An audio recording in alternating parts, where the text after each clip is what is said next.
sahabat Rasulullah Shallallahu Alaihi Wasallam. Di antara manusia, kata Rasulullah, ada yang menjadi miftah, kunci pembuka kebaikan dan kunci penutup keburukan.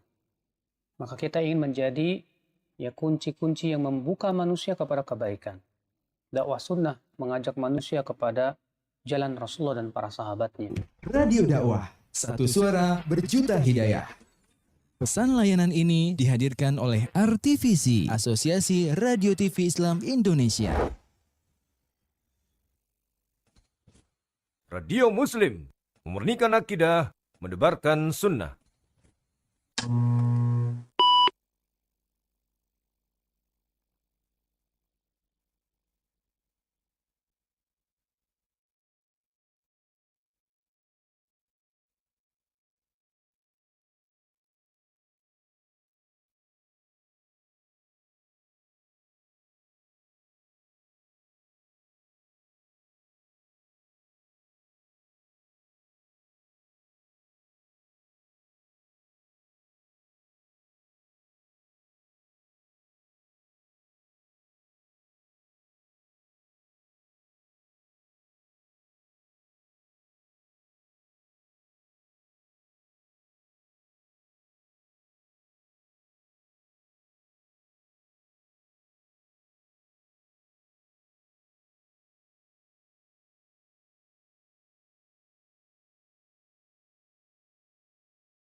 Muslim Yogyakarta, memurnikan akidah, mendebarkan sunnah.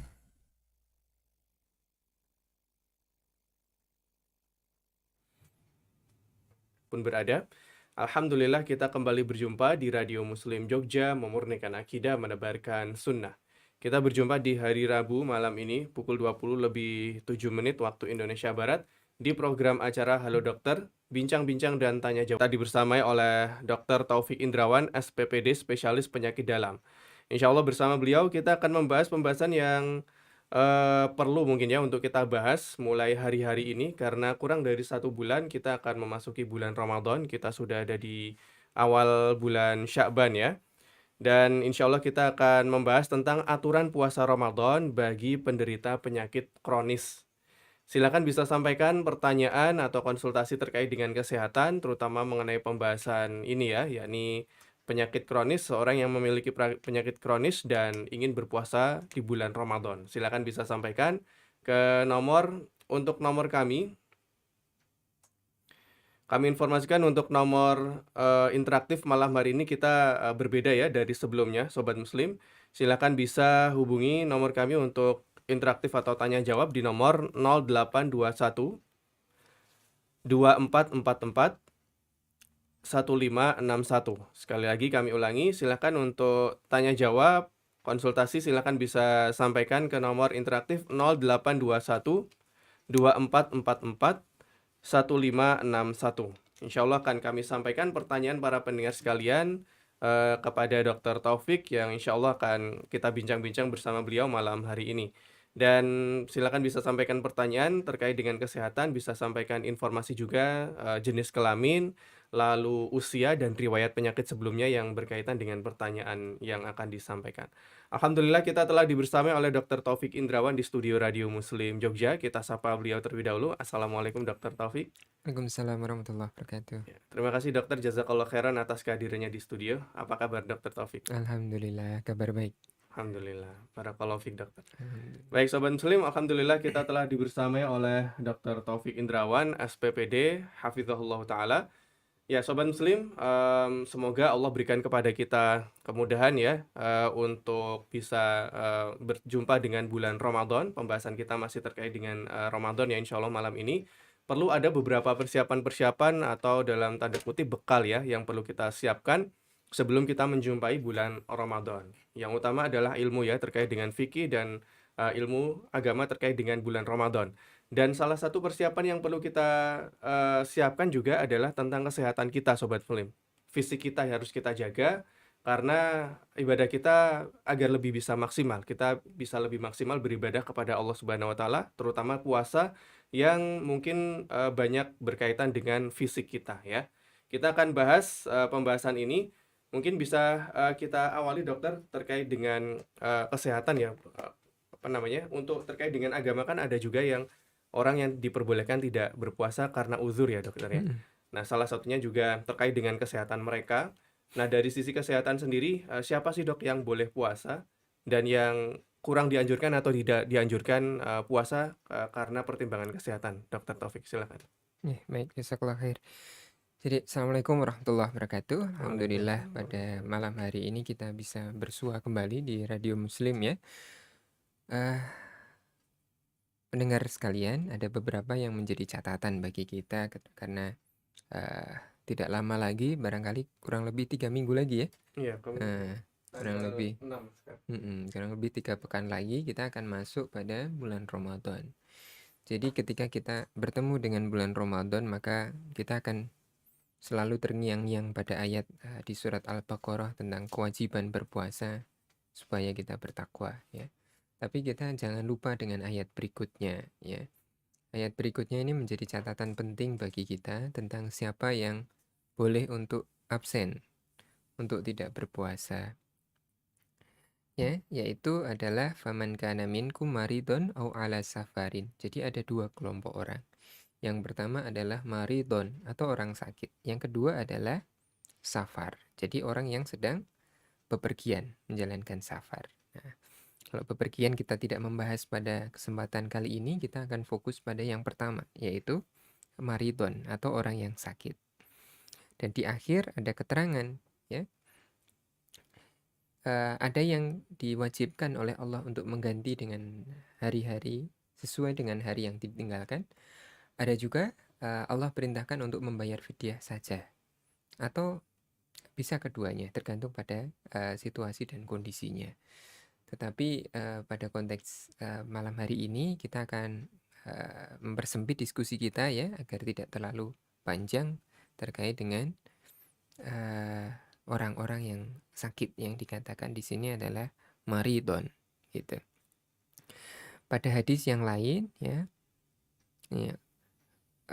Rasulullah dari hadis yang diriwayatkan An-Nasa'i, sesungguhnya Allah telah meringankan separuh sholat dari musafir, juga puasa bagi wanita hamil dan menyusui. Maka artinya yang menjadi catatan pada saat kita menjalankan puasa adalah yang pertama adalah orang sakit. Yang kedua adalah orang yang hamil. Dan yang ketiga barangkali adalah orang yang sudah renta. Karena renta ini bisa karena sakit, bisa juga karena faktor usia. 3 itu yang kemudian menjadi catatan bagi kita ketika memasuki bulan Ramadan. Kira-kira itu. Baik, ini 3 kelompok atau 3 orang yang dibolehkan gitu ya dok ya, untuk meninggalkan puasa dan menggantinya dengan hari lain atau dengan fidyah dan ketentuan-ketentuan lainnya. Baik, lalu kita akan mulai bahas terlebih dahulu dari sakit ya dok ya, atau judul pembahasan kita mungkin di sini maksudnya salah satunya penyakit kronis ya dok ya. Betul. Nah, bisa dijelaskan dok apa sih itu penyakit kronis dok? Apa yang disebut dengan penyakit kronis? Silakan dok. Ya, baik. Jadi kalau sakit itu kita bagi 2 secara umum. Yang pertama adalah sakit akut, yang kedua adalah kronik. Akut artinya mendadak hanya saat itu. Semisal begini, kita tidak ada apa-apa sebelumnya, baik-baik saja, tiba-tiba muntah-muntah hebat sampai dehidrasi. Atau tiba-tiba kita diare sampai kemudian dehidrasi berat. Atau kita tiba-tiba kena demam berdarah, ya, naudzubillah ya. Tapi itu adalah sakit-sakit yang akut, yang kemudian mengharuskan orang tersebut dirawat atau kemudian menjalani pengobatan pada fase yang singkat. Maka itu pengobatan akut. Pada kondisi seperti ini, maka orangnya akan masuk pada kategori maridon yang diperbolehkan untuk tidak berpuasa. Bahkan ada yang menganjurkan malah tidak perlu berpuasa, bahkan tidak boleh berpuasa. Semisal pada contohnya adalah sebelum kita bahas ke sakit kronis ya, misalnya orang sakit demam berdarah. Barangkali dia masih baik-baik saja, hanya demam-demam saja ringan, masih bisa aktivitas. Tetapi sakit demam berdarah itu terapinya, obatnya adalah cairan. Dia harus konsumsi cairan dalam jumlah besar. Artinya kalau dia tidak menjalankan itu, malah membahayakan dirinya. Sehingga pada kondisi seperti ini, ketika sakit yang kemudian berisiko mengancam jiwa dan obatnya tidak lain dan tidak bukan harus meminum cairan tertentu atau mengkonsumsi cairan tertentu atau menggunakan infus dalam skala tertentu, maka bisa jadi haram baginya untuk berpuasa. Kenapa haram? Karena dia membahayakan dirinya ketika berpuasa. Maka dalam kaidahnya mencegah dari suatu keburukan itu diutamakan daripada kemaslahatan. Ketika ada dua hukum, yang satu wajib berpuasa, yang satu tidak boleh berpuasa, maka kita akan menyarankan pada pasien tersebut untuk tidak berpuasa. Manakala yang bersangkutan masih tetap pengen berpuasa, maka itu di luar dari perhitungan medis. Artinya begitu. Jadi ada sakit-sakit yang memang mengharuskan untuk tidak berpuasa, maka yang bersangkutan sebaiknya tidak berpuasa. Gitu ya. Kalau dia memaksakan kemudian terjadi perburukan kondisi, maka dia jatuh dalam kondisi yang membahayakan dirinya. Itu pada sakit yang akut. Tapi kalau kita berbicara tadi konteksnya adalah sakit kronis ya, maka ini perlu dengan rinciannya cukup panjang. Yang pertama adalah apakah sakit kronis itu membuat orangnya bisa beraktivitas dengan biasa atau tidak. Semisal sakit kronis, dia sakit kronis tiap bulan berobat ke rumah sakit. Sakit hipertensi misalnya, atau sakit jantung misalnya, atau diabetes, atau sakit pernapasan gitu ya. Terus kemudian, tapi dia harus minum obat terus agar menjaga dia tetap sehat. Maka kalau dia masih mampu beraktivitas, maka tetap diperbolehkan untuk berpuasa. Hanya nanti perinciannya adalah apakah orang tersebut mampu untuk berpuasa, dalam artian tidak mengkonsumsi makanan atau minuman dalam kurun waktu puasa. Kalau di Indonesia, kita hampir setiap tahun kan durasi puasa itu tidak jauh berbeda ya, kurang lebih sekitar 14 jam. Kalau dirasa memang mampu, maka silahkan. Insya Allah tidak masalah. Ya. Namun, apabila sakit-sakit kronis tertentu yang kondisinya adalah memang harus menjalani pengobatan terus. Misalnya pada penderita penyakit ginjal kronik yang perlu terapi cuci darah. Maka pada hari-hari dia cuci darah, dia tidak bisa puasa. Kalau dia memaksakan puasa, maka itu bisa membahayakan dirinya. Ya, karena kalau pada saat cuci darah itu kan mesinnya ditarik, kemudian kadang-kadang kita juga memberikan tambahan-tambahan tertentu selama proses dialisis atau proses cuci darah. Maka pada orang tersebut pada saat hari cuci darah maka tidak boleh puasa atau gugur puasanya, sehingga dia bisa mengganti pada hari yang lain. Klausul yang berikutnya atau tanda yang berikutnya adalah sakit kronis yang memang dia tidak memungkinkan puasa. Semisal adalah penderita diabetes yang kondisi gulanya tidak stabil. Ada, tetapi jumlahnya barangkali tidak terlalu banyak. Ya, kalau dia makannya tidak tertib sedikit aja, gulanya bisa melambung tinggi atau sebaliknya bisa ngedrop. Nah, sehingga pada orang-orang tersebut maka butuh pengobatan jangka panjang. Atau pada usia lanjut ya, yang memang dia membutuhkan makan, karena yang bersangkutan tidak bisa makan dalam porsi besar. Jadi bisanya adalah makan sedikit-sedikit makan. Tiap 2 jam makan, 2 jam makan. Kalau dia tidak makan, kondisinya turun. Maka pada kondisi seperti ini, sakit kronik yang seperti ini, yang tidak bisa atau tidak memungkinkan diharapkan kesembuhannya, maka baginya ada kesempatan untuk fidyah. Jadi tidak wajib baginya puasa. Maka kalau kita kembali pada ayat maridon, maka di sini harus konsultasi pada ahli. apakah yang bersangkutan itu sakit akut tadi. Kalau sakit akut, sebagian besar tidak berpuasa pada saat itu. Kalau pada sakit kronis, maka rinciannya secara garis besar seperti tadi. Begitu. Baik dokter. Jadi salah satu yang diutamakan adalah keselamatan dirinya dulu ya dok ya. Betul, Itu apakah aman pada dirinya atau tidak ya dok ya. betul. Tapi memang ya sebagian ada yang sadar seperti itu dok. Tapi ada yang dia tuh terlalu semangat dok ingin mengejar keutamaan di bulan Ramadan. Mungkin dari sisi semangatnya baik, tapi dia agak abai gitu dok dengan keselamatan atau mungkin mengatur atau mengukur dirinya itu kurang gitu dok. Ya. Nah itu bagaimana dok? Apakah perlu konsultasi ke dokter atau bagaimana menghadapi mungkin salah satu orang yang seperti ini dokter? Ya, baik. Jadi konsultasi ke dokter iya, tapi kalau dia bersemangat kan semangatnya tadi di Al-Baqarah 183 ya, untuk dia berpuasa agar menjadi orang yang bertakwa kan begitu. Ya. Tapi jangan lupa ayat berikutnya tadi, bahwa boleh kok tidak berpuasa. Yang bilang boleh kan bukan manusia, yang bilang boleh Allah. Artinya kalau Allah memperbolehkan ya, maka ada suatu kemaslahatan yang besar pada orang-orang tertentu. Dan Allah juga sudah menjelaskan secara rinci. Siapa itu? Yang pertama orang sakit, yang kedua orang yang safar. Ya, maka kalau Allah sudah memberikan keringanan pada kita, ya ibaratnya kita sudah dapat bonus nih dari Allah dengan berbagai kemudahan. Tapi kok kita tidak ngambil kemudahan itu, malah kita menyengsarakan diri kita sendiri. Nah, maka ini kita bukan mengejar keutamaan bahkan ya, tapi dia malah menyusahkan diri sendiri.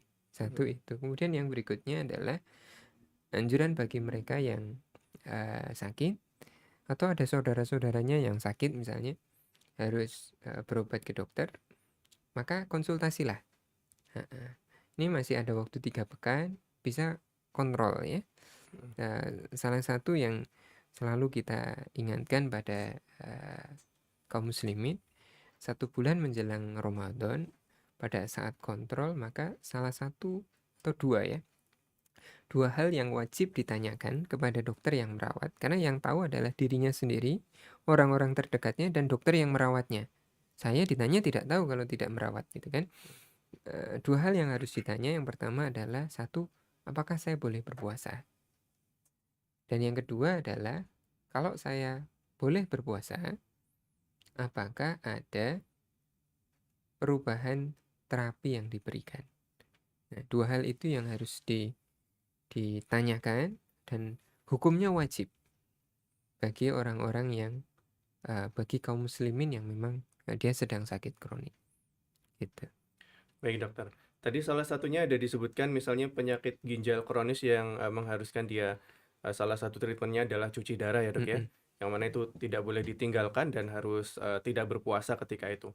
Nah, penyakit kronis apa saja dok yang mungkin perlu menjadi catatan, perlu menjadi perhatian terkait dengan niatan mereka ingin puasa dok? Jenis penyakit apa saja yang perlu ada kewaspadaan seperti itu dok?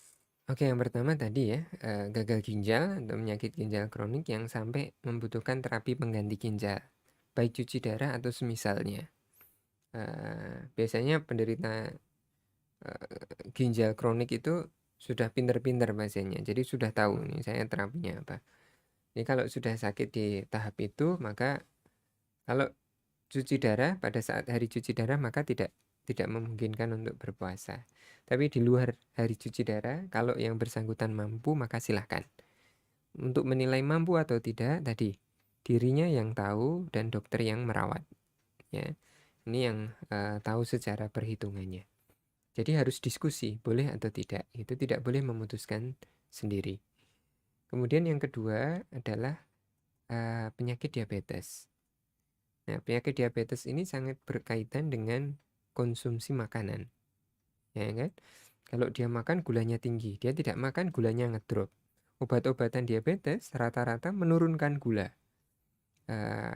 Beberapa kami dapatkan ketika di bulan Ramadan itu, karena beliaunya sangat bersemangat puasa dan sangat bersemangat untuk menjalani terapi. Jadi semangat dua-duanya. Tetapi sayangnya tidak diimbangi dengan kecakapan ilmu yang cukup terkait dengan kondisinya. Jadi beliau pakai insulin, puasanya lanjut, suntik insulinnya juga lanjut. Jadi siang hari suntik insulin. Sehari 2 hari pokoknya mendekati asar itu mulai keliengan, pusing-pusing gitu ya. Tapi hari kesekian pingsan dia. Karena gulanya ngedrop, gulanya turun sekali. Nah, maka pada penderita diabetes wajib hukumnya untuk bertanya pada dokter yang merawat. Boleh enggak saya berpuasa dan apakah ada perubahan terapi, baik jenis terapinya ataupun dosisnya dan cara penggunaannya. Ini karena modifikasinya akan sangat banyak sekali. Ya. Penderita ginjal tadi relatif lebih sederhana, tapi kalau diabetes ini jumlahnya kan banyak sekali ya. Dan modifikasi terapinya sangat banyak sehingga perlu konsultasi. Kemudian sakit kronik yang lain adalah penyakit darah tinggi barangkali ya, hipertensi. Kalau ini insya Allah aman, tidak banyak modifikasi, jadi bisa dilanjutkan sambil monitor. Kemudian berikutnya adalah penyakit jantung ya. Kalau penyakit jantung mirip dengan hipertensi, insya Allah tidak banyak perubahan dalam terapi. Yang penting tertib gitu. Berikutnya lagi adalah penyakit MAH. Penyakit MAH ini barangkali yang punya sakit lambung ya, atau dispepsia gitu, maka ini harus hati-hati. Karena seringkali puasanya ini disalahkan, gara-gara saya puasa jadi sakit lambungnya kumat gitu. Nah, apakah betul? Ya bisa tidak gitu. Karena untuk sakit MAH ini faktornya ada banyak. Yang pertama memang faktor makan. Yang kedua adalah faktor aktivitas. Yang ketiga adalah faktor stres. Dan keempat adalah faktor gaya hidup. Jadi keempat-empatnya harus ditata. Dan pengobatannya memang harus dikerjakan selama persiapan menjelang Ramadan, kemudian Ramadan. Dan sahur bukanya harus tertib. Kalau kita bicara MAH, maka kita harus mengingat tentang bagaimana SOP orang berpuasa. Orang berpuasa itu kan SOP-nya ada sahur, ada berbuka. Rasulullah melarang ya orang yang berpuasa itu terus-menerus tanpa henti. Maka terlebih pada penderita MAH dan penderita diabetes tadi, maka sahur dan buka sesuai protokol hukumnya wajib. Tidak boleh hanya sahur air putih, tidak boleh. Ya, Rasulullah pun menganjurkan sahur tidak hanya air putih kan, buka juga tidak air putih gitu. Boleh air putih kalau tidak ada yang pertama. Anjurannya apa? Kurma kan? Kenapa kurma? Karena ini salah satu karbohidrat kompleks. Dia punya kadar glukosa yang cukup. Ya, dan ini bisa diganti dengan makanan yang lain sehingga konsumsi glukosa atau konsumsi makanan pada penderita diabetes dan penderita penyakit lambung ini menjadi hal yang krusial dan tidak boleh digantikan. Oh, saya pengen sahur lebih awal takut ketiduran. Tidak boleh. Tidak ada alasan untuk itu. Kalau dia mau berpuasa maka harus berjuang untuk sahur di akhir waktu. Insya Allah keutamaannya dapat, sehatnya juga mudah-mudahan terjaga. Dan berbuka di awal waktu. Sehingga durasi berpuasa itu relatif pendek. Kemudian sakit yang lainnya, asam urat, kolesterol, insya Allah aman, tidak ada banyak catatan. Dan yang berikutnya adalah penyakit-penyakit yang berhubungan dengan respirasi, dengan pernapasan. Misalnya asma atau penyakit paru obstruktif kronik ya, PPOK. Yang obatnya adalah obat hisap. Tidak berhubungan dengan makanan. Maka pada kondisi seperti ini insya Allah tidak masalah. Ya, bisa dipakai setiap hari, pagi dan sore. Dan tidak membatalkan puasa insya Allah. Karena di antara penjelasan ulama terkait dengan orang-orang yang menggunakan terapi inhalasi atau terapi obat semprot gitu ya, kalau di masyarakat kita, maka obat itu masuk ke saluran napas. Hanya sedikit minimal yang masuk ke pernapasan. Satu, yang kedua adalah dia tidak mengandung nutrisi. Maka ini diperbolehkan sehingga insya Allah pada orang-orang dengan penyakit respirasi atau penyakit pernapasan, insya Allah tidak masalah ketika obat-obat yang digunakan adalah inhalasi. Sekalipun digunakan pada saat berpuasa. Baik, terima kasih dokter. Jadi ada beberapa penyakit kronis ya tadi yang kalau bisa konsultasi dan 2 pertanyaan yang disampaikan ya dok ya. Yang pertama boleh atau tidak. Kalau tidak ya berarti sudah sampai situ manut ya dok ya. Kalau tidak ada lanjutannya sebenarnya. lanjutannya. Iya. Kalau tidak tidak boleh berpuasa seterusnya atau hanya sesaat. Hmm. Ya, karena kalau dokternya bilang tidak boleh berpuasa seterusnya, maka fidyah hukumnya. Oh, iya. Tapi kalau hanya sesaat, maka dia ganti. Iya. Ya, jadi pertanyaan itu makna spiritualitasnya tinggi. Nah, jadi hukum puasa dia bergantung pada pertanyaan tadi. Mm-mm. Kalau yang bersangkutan dokternya mengatakan boleh dan dia mampu, maka dia wajib puasa. Iya. Ya kan? Meskipun dia sakit minum obat kronis, tetapi dia tidak masuk dalam kategori maridon. Ya kan? Karena sakitnya terkontrol. Jadi insya Allah aman. Tapi kalau yang bersangkutan tadi hasil diskusi dengan dokternya memutuskan bahwa dia sakit dan tidak boleh berpuasa, maka gugur kewajiban puasanya. Ya, itulah kenapa konsultasi sebulan terakhir ini menjelang Ramadan menjadi salah satu mandat yang harus dikerjakan oleh setiap kaum muslimin yang sedang berobat, yang sakit, Mm-mm. baik pada dirinya maupun keluarganya. Ya, karena ini berhubungan dengan syariat. Demikian. Baik dokter. Kalau misal boleh berpuasa, pertanyaan selanjutnya apa yang perlu diubah dalam treatment pengobatannya gitu Betul. ya dok ya. Baik, jangan lupa sobat muslim bisa kunjungi dokter ya bagi yang sedang memiliki penyakit, terutama penyakit kronis, untuk mengkonsultasikan bagaimana ibadah puasa kita di bulan Ramadan ke depan. Silakan bisa sampaikan pertanyaan, konsultasi kesehatan bisa disampaikan ke nomor interaktif 0821 2444 1561. Kita masih dibersamai oleh Dr. Taufik Indrawan, SPPD, spesialis penyakit dalam, membahas tentang aturan puasa Ramadan bagi penderita penyakit kronis. Bisa disampaikan pertanyaan dan disertai dengan usia, jenis kelamin, dan riwayat penyakit sebelumnya yang berkaitan dengan pertanyaan yang akan disampaikan ya. Baik, lalu selanjutnya tadi sempat disinggung tentang makan sahur ya dok ya, terutama tadi berkaitan juga pada penderita penyakit MAG. Kalau bisa menjalankan sunnah-sunnah Nabi yaitu mengakhirkan sahur dan untuk berbukanya dipercepat, dan salah satunya tadi kurma.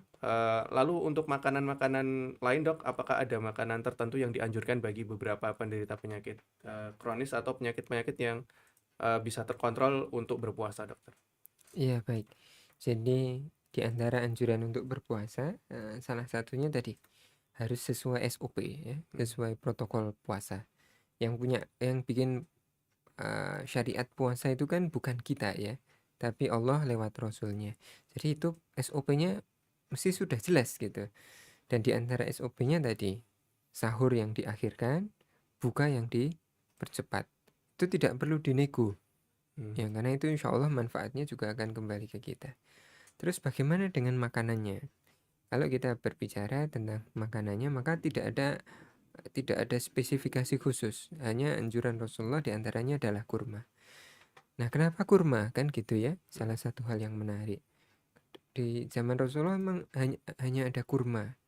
Padahal kalau kita membaca riwayat-riwayat yang lain, ya di sana ada gandum, ada buah-buahan, ada Roti. anggur, ya.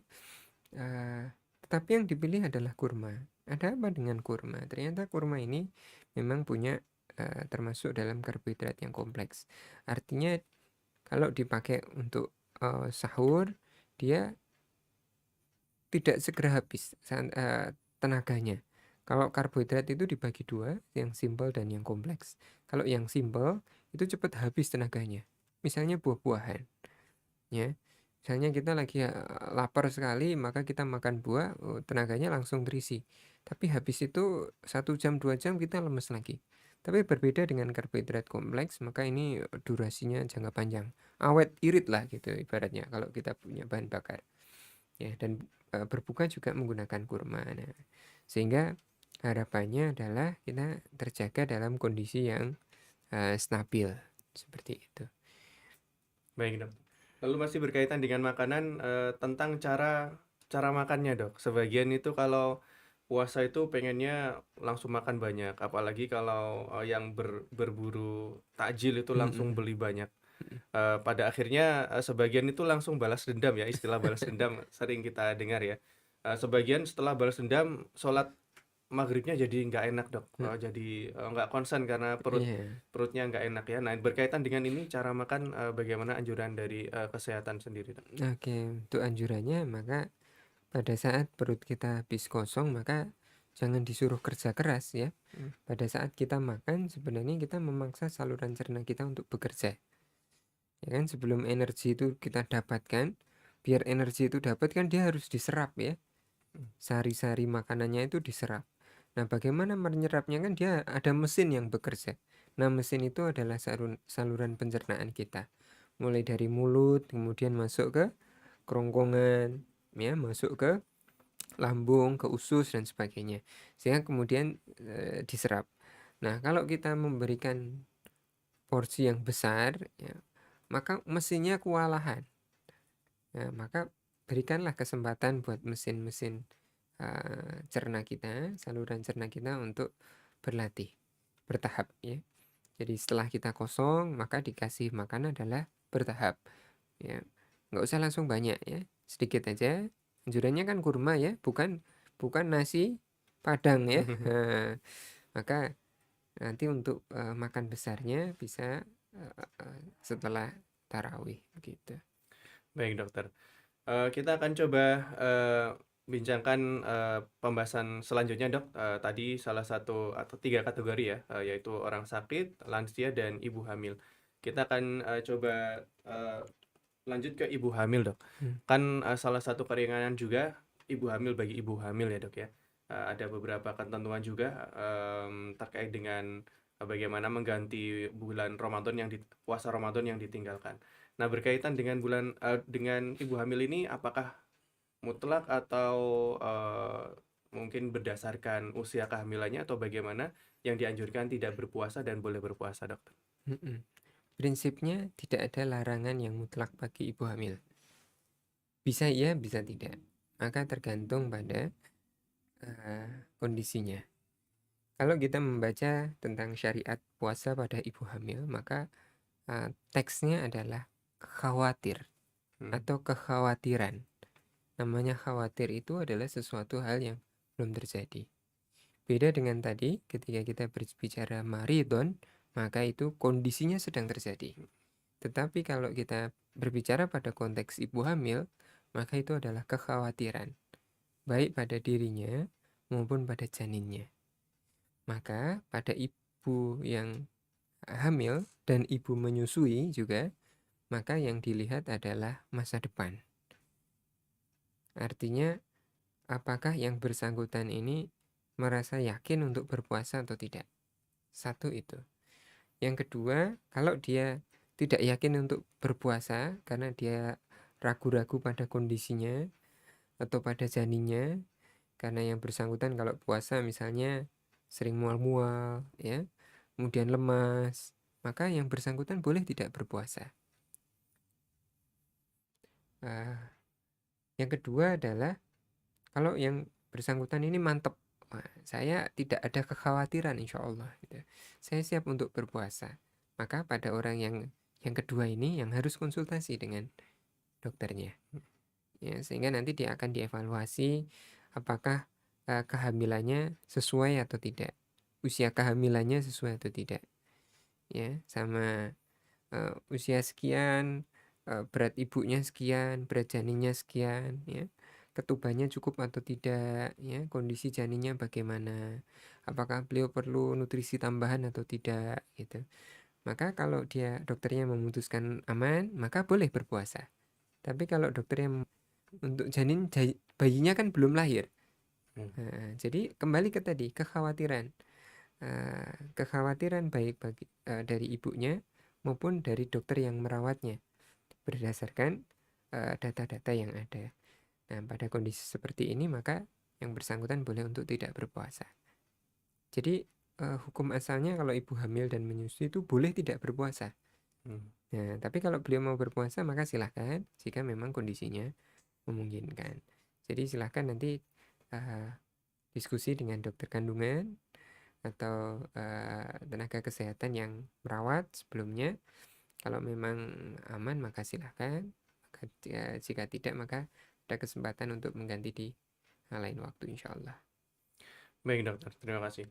Jadi pertanyaannya tetap sama ya dok ya, seperti yang penyakit kronis tadi, harus berkonsultasi dengan dokter Ya. atau spesialis SPOG seperti itu ya dok ya.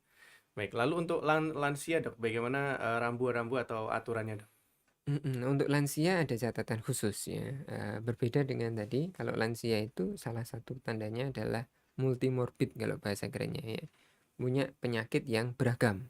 Sakitnya nggak cuma satu. Obatnya nggak cuma tiga macam, bukan 3 tablet ya, 3 macam ya. Bisa 5 macam obat, bisa 10 macam obat gitu yang ekstrim ya barangkali, dan dikonsumsi setiap hari. Nah, maka kita harus melihat beberapa hal pada orang usia lanjut pada saat menjalani puasa. Yang pertama adalah kondisi fisiknya. Apakah beliau dalam kondisi fisik yang mampu untuk berpuasa atau tidak?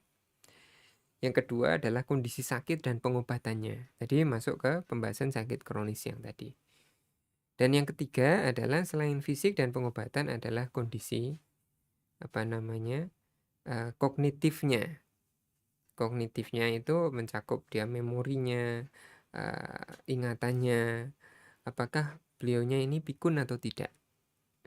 Dan yang keempat adalah kebutuhan akan support atau dukungan tambahan. Jadi 4 hal itu yang harus dinilai. Yang pertama kondisi fisiknya, beliau masih bagus atau tidak, begitu ya. Kalau kondisinya masih bagus, masih oke, maka silahkan berpuasa, tidak ada masalah. Dan tidak ada catatan usia. Oh, kalau 80 tahun tidak boleh berpuasa. Kalau 70 tahun tidak boleh berpuasa, tidak ada. 90 tahun kalau badannya masih fit silahkan berpuasa. Ya. Tapi 50 tahun tapi kalau sudah tidak bisa apa-apa ya tidak bisa berpuasa. Jadi itu yang menjadi catatan. Kondisi fisiknya secara umum mampu atau tidak. Yang kedua pengobatannya seperti yang tadi dijelaskan. Yang ketiga adalah kognisinya. Apakah yang bersangkutan ini sudah masuk pada kondisi pikun atau belum? Kalau pikun yang ringan maka masih boleh puasa. Masih ada kewajiban berpuasa. Tapi kalau pikunnya sudah banget-banget, ya, banget-banget itu namanya sudah tidak tahu, anaknya berapa tidak tahu, kalau begitu keluar rumah tidak bisa pulang, ya, maka ini adalah salah satu tanda orang yang akalnya kurang, meskipun bukan schizofren atau bukan orang gila. Nah, pada kondisi seperti ini, kalau orangnya sudah linglung seperti ini, maka tidak ada kewajiban untuknya berpuasa. Jadi bukan boleh atau tidak boleh, tapi sudah tidak wajib. Ya, dan kalau demensia atau pikun ini hampir-hampir tidak ada obatnya, sehingga kesempatannya adalah fidyah. Untuk tahu apakah ini termasuk dalam kepikunan yang derajat berat atau bukan, maka harus konsultasi dengan yang merawat. Bukan semata-mata, oh itu bapak saya tiap habis makan itu minta makan lagi karena merasa belum makan. Nah, terus tadi naruh barang lupa ditaruh di mana. Tetapi mandi masih bisa sendiri ya, masih bisa berkebun. Maka barangkali ini adalah kepikunan yang masih ringan dan yang bersangkutan masih bisa untuk berpuasa. Kemudian yang terakhir, yang keempat adalah butuh tidaknya beliau terhadap dukungan dari luar. Dukungan dari luar misalnya adalah nutrisi. Yang bersangkutan ini harus konsumsi nutrisi yang terus-menerus karena dia memang malnutrisi. Tidak bisa makan banyak gitu. Dikasih sepiring cuman dimakan 2 sendok. Kalau periksa itu, alhamdulillah dok, bapak sudah makannya banyak. Berapa piring gitu? 5 suap. Nah, 5 suap sudah dikatakan banyak karena biasanya hanya 1-2 suap. Nah, pada kondisi-kondisi seperti ini biasanya orangnya sudah lemah dan barangkali tidak memungkinkan untuk berpuasa. Maka fidyah menjadi solusi. Ya. Jadi kalau kita sedikit merangkum ya tadi pada 3 kelompok, maka pada sakit kronik itu mutlak harus tanya dokternya. Dan barangkali kemungkinan besarnya mengganti bayar utang. Kalau ibu hamil atau menyusui, maka template-nya dia boleh milih. Jadi 50-50 masih ya. Tapi kalau lansia, nah ini kemungkinannya banyakkan fidyahnya ini kalau sudah tidak mampu. Nah ini nanti silahkan diskusi dengan dokter yang merawat ya.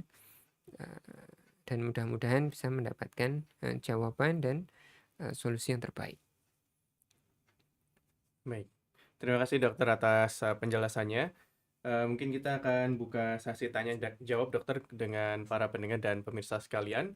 Para pemirsa dan pendengar Radio Muslim Jogja, Niaga TV, dan Radio Roja Kendari dimanapun berada. Tadi kita dengarkan beberapa penjelasan ya, mulai dari bagaimana aturan puasa bagi penderita sakit kronis dan ibu hamil serta lansia yang disampaikan oleh Dr. Taufik Indrawan, spesialis penyakit dalam. Silakan bisa sampaikan pertanyaan ke nomor interaktif kami di nomor 0821 2444 1561 ya. Nomor kami untuk malam hari ini berganti, bukan yang biasanya Sobat Muslim. Silakan bisa sampaikan ke nomor yang kami cantumkan di layar monitor, atau bisa sampaikan di kolom komentar bagi pemirsa di channel YouTube Radio Muslim Jogja atau Niaga TV. Baik, kita bacakan pertanyaan pertama, dokter. Ada pertanyaan dari mahasiswa usia 23 tahun. Izin bertanya, dokter. Baru saja periksa ke dokter dan qadarullah didiagnosis penyakit MAG yang kronis. Tahun lalu saya masih kuat puasa, namun saya khawatir tidak bisa berpuasa secara maksimal tahun ini. Sebaiknya saya harus bagaimana, dokter? Apakah kekhawatiran ini benar atau harus berkonsultasi lagi? Apakah nanti aman bila tetap menjalani puasa dengan kondisi saat ini? Mohon nasihatnya, dokter. Baik, terima kasih ya. Jadi kita kembali kepada aturan tadi. Kalau orang sakit maka tidak ada kekhawatiran. Adanya jelas, iya atau tidak ya. Yang ada kata-kata kekhawatiran hanya ibu hamil dan menyusui. Artinya tidak ada angin, tidak ada hujan. Kalau dia khawatir aja boleh tidak berpuasa. Tapi kalau orang sakit tidak ada kekhawatiran. Saya sekarang baik-baik aja, tapi khawatir nanti kalau puasa saya sakit. Ini khawatir, cemas. Maka cemas tidak ada hukumnya. Ya, maka yang bersangkutan tidak boleh mendasarkan keputusan boleh atau tidak bolehnya, karena boleh tidak boleh itu kan bahasa kita. Tapi bahasa syariat kan wajib dan tidak wajib ya. Artinya kalau dia wajib dia meninggalkan, dia dapat dosa. Nah, maka tidak boleh bermain-main di sini ya. Pada hal ini maka dia harus konsultasi dengan dokter yang merawat ya. Alhamdulillah masih ada 3 minggu untuk pengobatan. Insya Allah 2 minggu bisa ya recovery untuk sakit lambung jika yang bersangkutan ini tertib, dan mudah-mudahan Allah berikan kemudahan ya. Dan kemudian di minggu-minggu terakhir bisa untuk mulai berlatih ya. Dan pada sakit mah ini faktornya banyak tadi kan. Faktornya banyak, tidak hanya pengobatan dan tidak hanya makan, tetapi juga aktivitas dan stres. Kalau dia stres karena mahasiswa, kemudian merasa berat dengan kegiatan yang banyak, tugas-tugas banyak, tiap hari berangkat ke kampus itu sudah murung ya, karena takut nanti ujian, bingung nanti kalau ditanya dosen ya, maka ini adalah faktor-faktor yang memperberat kondisi mahnya. Maka jalani hidup dengan penuh sabar dan syukur. Mudah-mudahan dengan kondisi psikis, emosional yang baik, pola hidup yang baik, tidurnya tertib ya, ba'da isya sudah tidur, nanti subuh bangun ya. Ini pola tidur yang dianjurkan Rasulullah ya. Tapi secara ilmiah juga benar adanya, karena di malam hari melatonin bekerja. Dan ketika itu aktif maka hormon-hormon stres, hormon-hormon kebahagiaan ini dikontrol dengan baik. Nah, kalau mahasiswa suka begadang, punya sakit mah ya susah gitu. Maka ya tidak hanya pengobatan, tapi harus mengatur pola makan, mengatur stres, mengatur ritme harian. Itu penting. Ini 3 minggu, ayo kita sama-sama mempersiapkan diri kita yang terbaik ya untuk menyambut puasa. Salah satunya adalah menjaga kesehatan dan mengoptimalkan kesehatan kita. Gitu. Baik, terima kasih dokter atas jawaban dan penjelasannya. Kita baca pertanyaan berikutnya.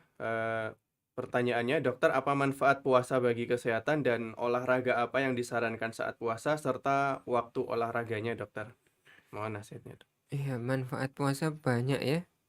Ada yang mengatakan as-sumut tasihu ya, puasa itu menyehatkan gitu.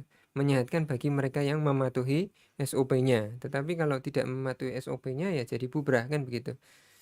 Di antara yang saat ini terkenal adalah mekanisme autofagi, artinya pada orang-orang yang berpuasa dengan baik ya, maka regenerasi sel di dalam tubuhnya ini cukup baik. Kalau regenerasi sel di dalam tubuhnya baik, maka insya Allah yang lain juga akan terjaga. Tentu tadi ya, syarat dan ketentuan berlaku bagi mereka yang dalam catatan aman, kemudian menjalankan sesuai SOP puasa yang benar. Dan bagaimana dengan olahraga? Maka olahraga silahkan, tidak ada masalah dalam berolahraga. Tetapi yang dijaga adalah apakah olahraga itu membuat tubuhnya kecapean sekali dan membuat kehabisan cairan karena misalnya berkeringat berlebih dan sebagainya. Maka pada kondisi seperti itu dia boleh mengubah olahraganya menjadi sore hari ya, atau mengubah menjadi malam hari, maka tidak masalah. Ya, karena olahraga ini kan sifatnya fleksibel ya, bisa di pagi, bisa sore, bisa malam hari. Ya, kalau mampu pagi hari is okay, nggak masalah. Tapi bagi mereka yang kalau habis olahraga lemas, maka dianjurkannya mendekati waktu berbuka. Dan tidak dianjurkan berolahraga yang ekstrim. Ekstrim itu artinya misalnya saya puasa pengen olahraga futsal, turnamen misalnya, maka tidak dianjurkan. Olahraga yang dianjurkan adalah olahraga yang sifatnya ritmis, teratur, ya, tenang, tidak kemudian menggebu-gebu, ya. Misal olahraga dengan jalan, kemudian atau jogging, ya, atau kemudian lari-lari kecil, bersepeda seperti itu. Berenang sebenarnya boleh ya, cuman kalau nanti dia memang sengaja berenang biar sambil menyelam minum air, nah ini yang kemudian dikhawatirkan mengganggu puasanya. Baik, terima kasih Dr. Taufik atas jawaban dan penjelasannya. Kami sampaikan kembali, silakan pertanyaan bisa disampaikan ke nomor interaktif kami di nomor 0821 2444 1561. Kita masih dibersamai oleh Dr. Taufik Indrawan, SPPD Spesialis Penyakit Dalam, membahas tentang aturan puasa Ramadan bagi penderita penyakit kronis. Silakan bisa sampaikan pertanyaan dan bisa sertakan usia, jenis kelamin, dan riwayat penyakit sebelumnya yang berkaitan dengan pertanyaan yang akan disampaikan. Ada pertanyaan lagi, dokter. Pertanyaannya, izin bertanya, dokter, apakah obat penunda haid itu ada efek sampingnya? Sebagian ada yang mengkonsumsi saat Ramadan agar bisa full dalam beribadah. Mohon nasihatnya, dokter. Ya, baik. Terima kasih. Ya kalau mau dikonsumsi silahkan. Apakah ada efek samping? Ya tentu ada ya, karena obat penunda haid itu kan isinya hormon. Jadi kalau dia mengkonsumsi hormon ya dia akan terganggu hormonalnya, siklus hormon kita. Nah, kalau siklus hormon ibu-ibu diantaranya kan nanti selain menstruasi itu kan tidak hanya haid keluar darah dari rahim ya, kemudian selesai, kan tidak hanya itu. Di situ ada siklus bulanan alamiah dia antara estrogen kemudian progesteron, dan di situ juga sangat berkaitan dengan emosional ibu-ibu atau para akhwat gitu ya. Bisa jadi dia tidak haid, bisa jadi masih aman gitu ya, tetapi secara emosional menjadi terganggu, jadi susah sabar, sangat iritatif, mudah marah. Maka barangkali dia mendapatkan puasanya tetapi keutamaan puasa yang lain ditinggalkan. Maka bagi ibu-ibu tidak ada anjuran syariat atau manapun yang kemudian mengharuskan orang itu untuk tidak haid biar Ramadannya full. Tapi diikuti saja siklus yang Allah berikan padanya. Nah, insya Allah ada kebaikan-kebaikannya. Dan Ramadan tidak hanya tentang puasa, tetapi banyak sekali ibadah lain yang bisa diutamakan.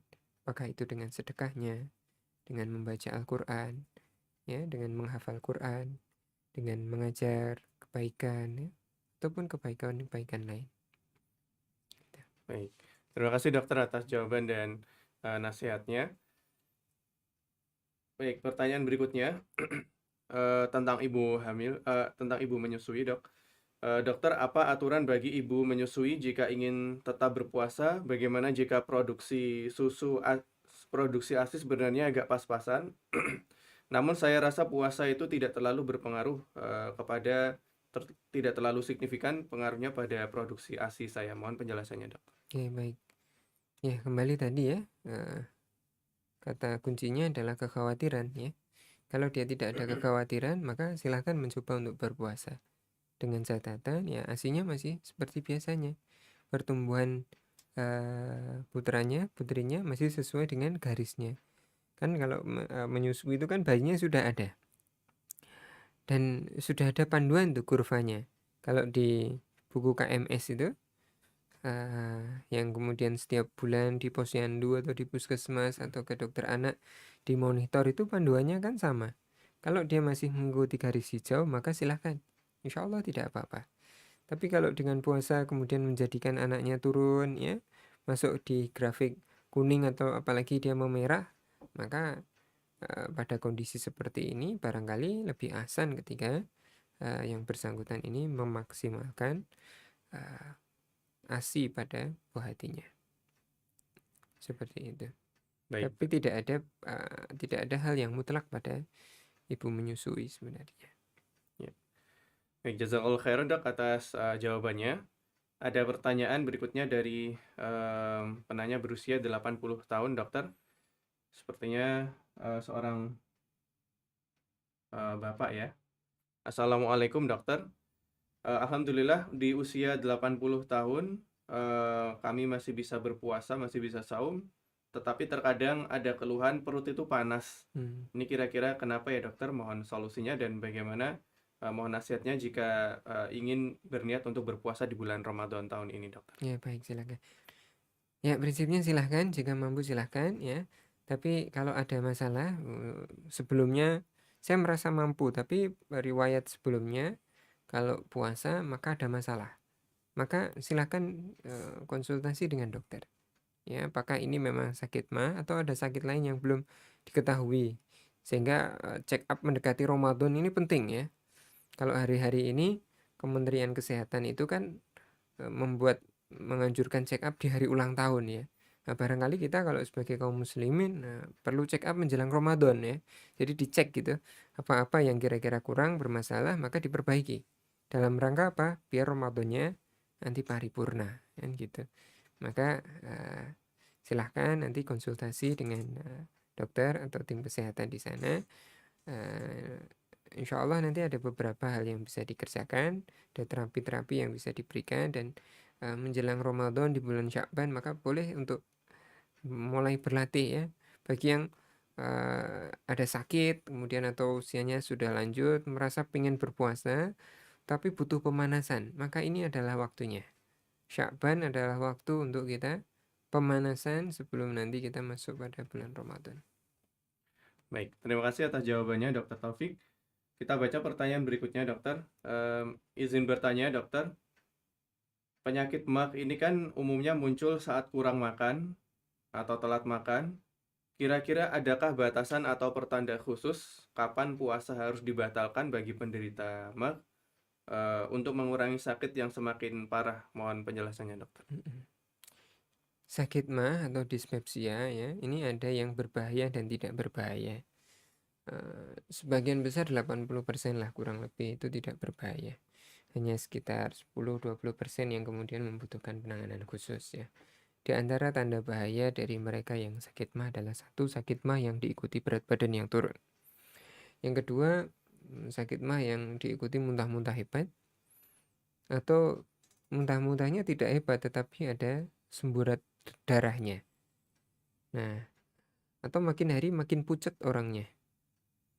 Atau sakit MAH yang disertai dengan BAB-nya hitam. Kalau sakit MAH kan orangnya sudah tahu ya, dia perutnya tidak nyaman ya, di bagian ulu hati terasa nyeri atau gampang kenyang ya. Tapi kalau ada tanda-tanda bahaya tadi, maka yang bersangkutan harus segera memeriksakan diri.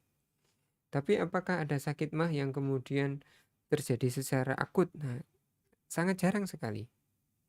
Karena biasanya dia akan tergerusnya itu kan secara bertahap. Jadi orangnya sudah tahu sebenarnya bahwa dia sakit mah. Kalau sudah tahu sakit mah, ya berobat. Berobat dulu, periksa dulu, memastikan bahwa ini mah yang aman. Ya, secara umum mah itu kan ada 2 tipe tadi. Tipe ulceratif dan tipe dysmotility. Ulceratif tadi yang nyeri, dysmotility yang gampang kembung. Kalau yang gampang kembung insya Allah aman ya. Yang berbahaya tadi yang apa namanya, yang tipe ulcer, yang dia nyeri sekali, yang seringkali karena ada luka yang besar. Nah, makanya ayo berobat, jangan nunggu Ramadan gitu. Sebelum Ramadan berobat dulu, diperiksa dulu. Kalau aman silahkan gitu. Bagaimana kalau nanti puasa terus tiba-tiba nyeri? Kalau protokolnya benar, insya Allah tidak nyeri. Kalau protokolnya benar, artinya sahurnya betul. Kalau memang butuh pengobatan, ya minum obat, jangan dibolongin obatnya. Kemudian berbukanya benar, tidak stres, tidak kemerungsung, ya. Aktivitas hariannya ditata, pola tidurnya ditata. Insya Allah tidak menjadi mah yang akut, yang kemudian tiba-tiba terasa sakit yang hebat. Insya Allah tidak.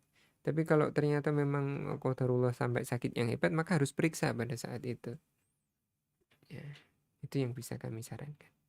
Baik dokter, terima kasih atas jawaban dan penjelasannya. Mungkin satu lagi dok, pertanyaan dok, sebelum penutup ya. Pertanyaannya tentang ini dok, puasa pada anak. Umur berapa anak ini bisa dilatih atau dianjurkan puasa, dan bagaimana aturan yang dianjurkan dokter? Baik ya. Jadi pada anak-anak maka boleh untuk dilatih berpuasa pada saat dia tamyiz. Dia sudah tahu mana yang benar, mana yang tidak benar, maka boleh dilatih. Sifatnya latihan. Sehingga pada saat nanti yang bersangkutan balik, maka dia boleh untuk atau dia bisa berpuasa dengan maksimal. Nah, bagaimana latihan pada anak ya? Maka boleh dengan dilatih dia awalnya makan rutinnya makan siang, pagi, siang, sore. Maka dilatih bertahap. Pada saat bulan Ramadan, maka dia hanya boleh makan di waktu pagi, siang, sore, tidak ada snack. Ya, yang siang-siang misalnya pengen jajan, tidak ada jajan karena puasa. Kemudian levelnya dinaikkan lagi. Oh, sudah mampu beliau, maka dinaikkan lagi. Ayo ikut sahur. Sahur, kemudian siang hari makan siang, tetap makan siang. Kemudian sore. Level 2 barangkali. Ini sudah mampu anaknya. Maka ayo kita mulai mundurkan dari yang duhur, kemudian duhur plus 1 jam misalnya. Jadi jam 1 atau jadi jam 2. Ini sudah mampu, ayo coba sampai asar. Asar alhamdulillah sudah mampu, ayo coba sampai maghrib ya. Tapi tadi SOP-nya jangan lupa. SOP puasa adalah akhirkan waktu sahur ya, awalkan waktu berbuka. Nah, maka ini adalah beberapa strategi yang bisa dipakai ya untuk latihan puasa. Tentu sebelum kita melatih anak-anak untuk berpuasa ya, anak-anak kita berpuasa, yang pertama adalah tumbuhkan kecintaan mereka untuk berpuasa.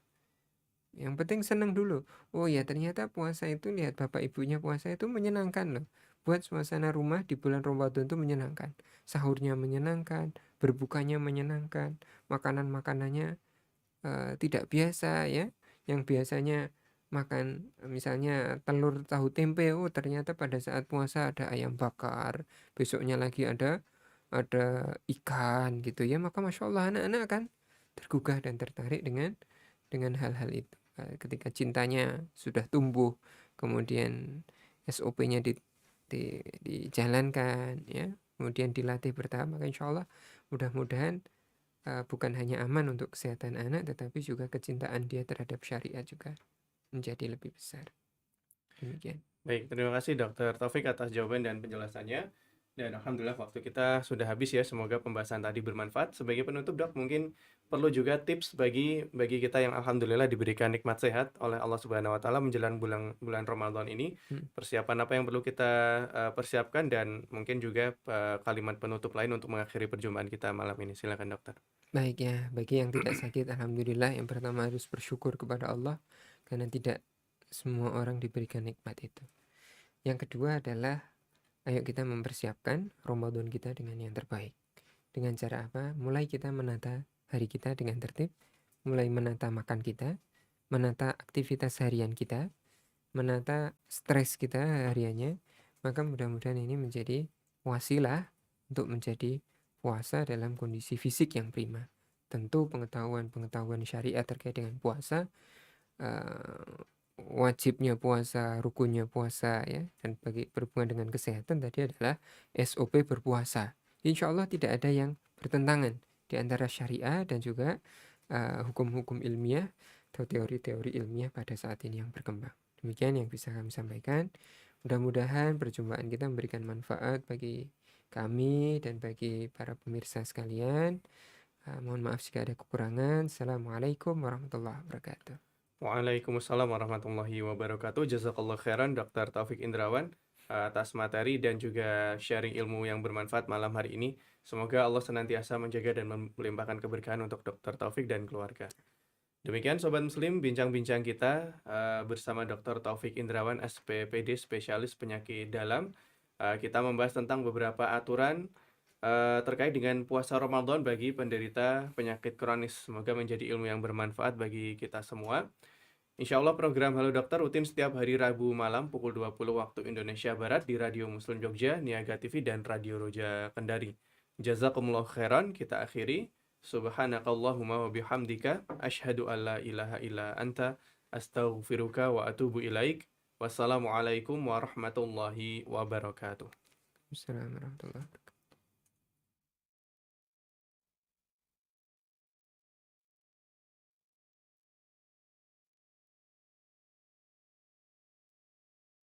Yuk salurkan donasi Anda untuk mengembangkan dakwah Radio Muslim Jogja 1467 AM melalui transfer Bank Syariah Indonesia ke nomor rekening 775533000099 atas nama Yayasan Pendidikan Islam Al-Azhari.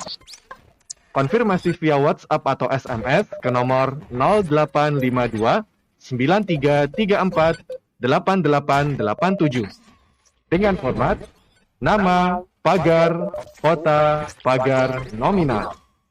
Atau donasi dapat langsung disalurkan ke studio Radio Muslim Jogja yang beralamatkan di Kompleks Masjid Al-Hasanah, Terban, Gondokusuman, Yogyakarta.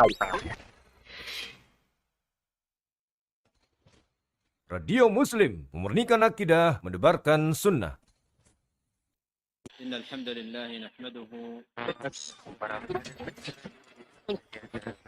Masya Allah, hanya radio yang kasih kita suara dengan informasi terupdate.